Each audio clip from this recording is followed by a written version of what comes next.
Hey guys, today I'm going to be going over my mastery setup. I know some of you have asked for it, and I went over it a little bit yesterday towards the end of my stream, but today we're going to go a little bit more in depth and take a look at like my setup and why I choose like the masteries I have.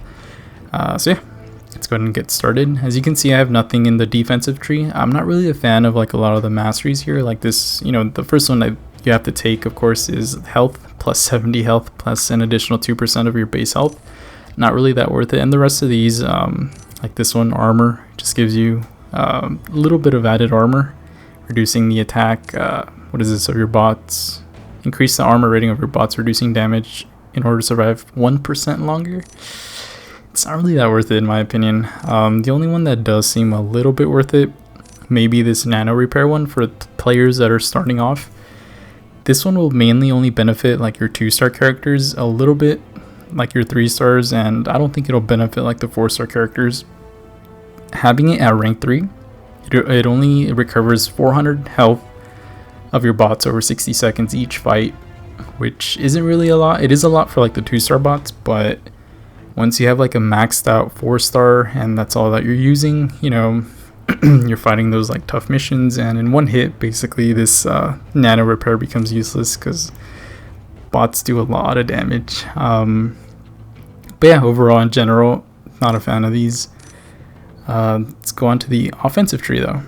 So what I have, of course, is the standard 1 point into damage, which increases the attack of all bots, plus the additional 1% of their base attack rating.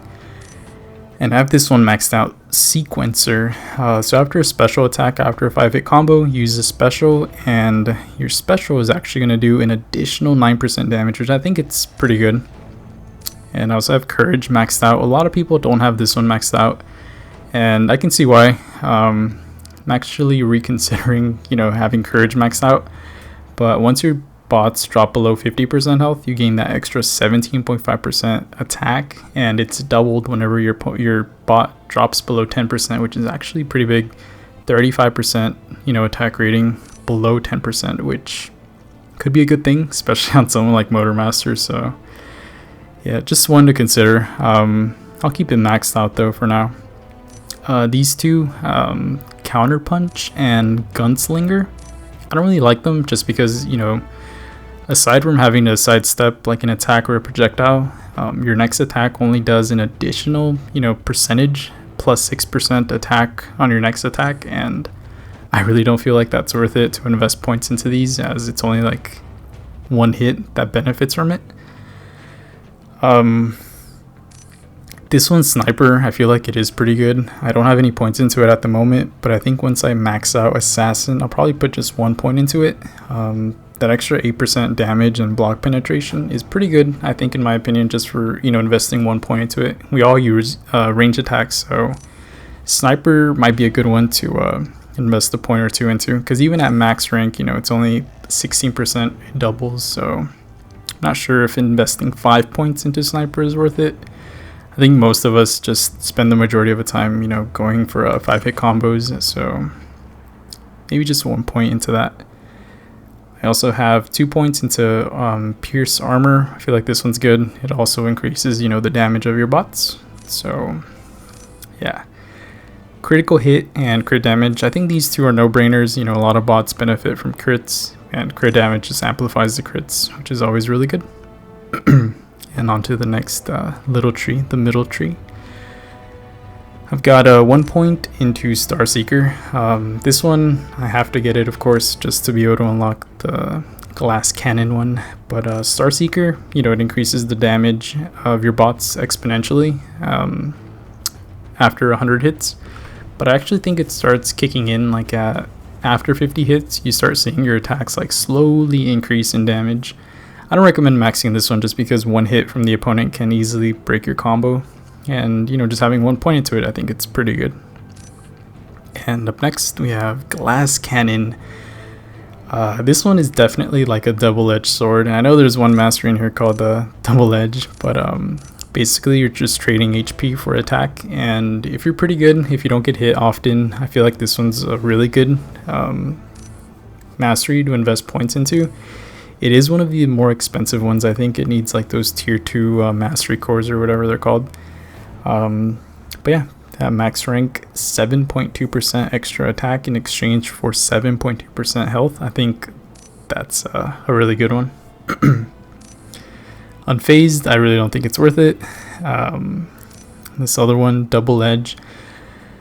So I was actually reading about this one a little bit more, and I think one of the bots that would definitely benefit from this one might be Primal, having, running like the Beast War synergy, and immediately as soon as like the fight starts, just do a heavy, purify the bleed, and you've got yourself an extra, what is this, 18% attack.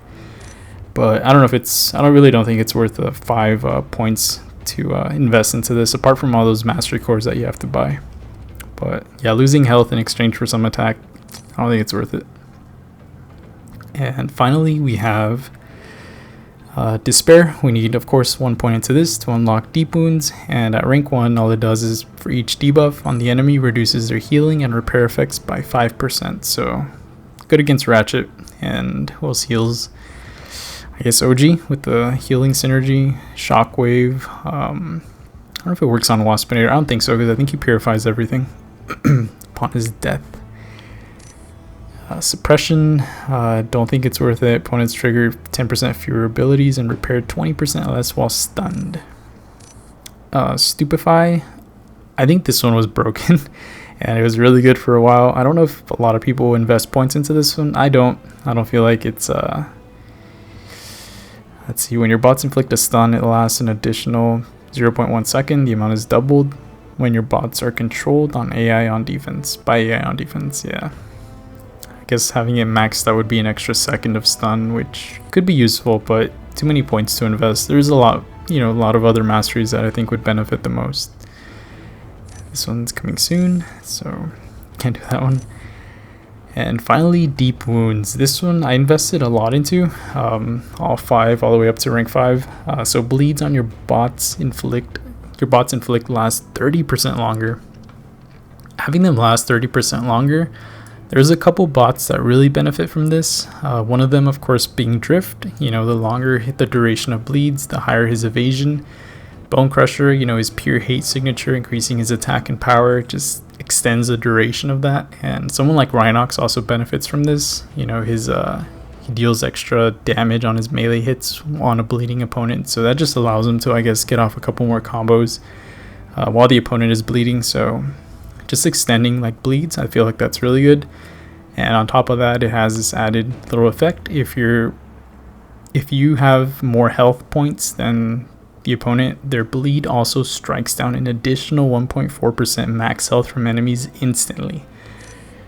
I think some of you probably saw like my Revenge of the King videos where I went up against some bots using OG Prime, and right when I got them down like 2 or 1%, out of nowhere I would do like 13,000 bleed damage, and that would instantly kill the bot, which, thanks to Deep Wounds, of course. So yeah, just something to consider, I guess. And the next mastery that I am investing in at the moment is going to be Assassin. So against enemies below 18% health, your bots gain 20% attack and decrease enemy defense ability trigger rate by 10%. If enemies start the fight below 18%, your bots also gain 15% offense ability trigger rate. So I'm still kind of learning what this one does. I know it does increase, the damage of your bots, but it also decreases the enemy's defensive ability trigger. So I guess like armors, like armor buffs, crit buffs, anything like that the opponent gets, they won't trigger as often. And if they're below 18%, your bots will also gain 15% offensive ability trigger rate, which I think should be like crits and all that good stuff, bleeds as well. So the chance of those to trigger is increased, which I feel like it's pretty damn good. So yeah, currently have that at rank 2. We're going to be investing a couple more points as we rank up. And let's see, how many more points can we get? So at 55, we should have 4 extra points, which means we can invest and max this one out. And then afterwards, I think I'll just put 1 point into a sniper, and we'll keep it like that for now. But hey guys, let me know, I guess, what masteries you guys run with. If you guys think the defensive tree is actually really good, let me know. I'd love to know why. Like, your thoughts, but let me know if I guess your mastery setup is similar to mine, or if you guys think I should invest points into something else. I would really like to hear your input. So yeah guys, thanks for watching, and I'll see y'all next time.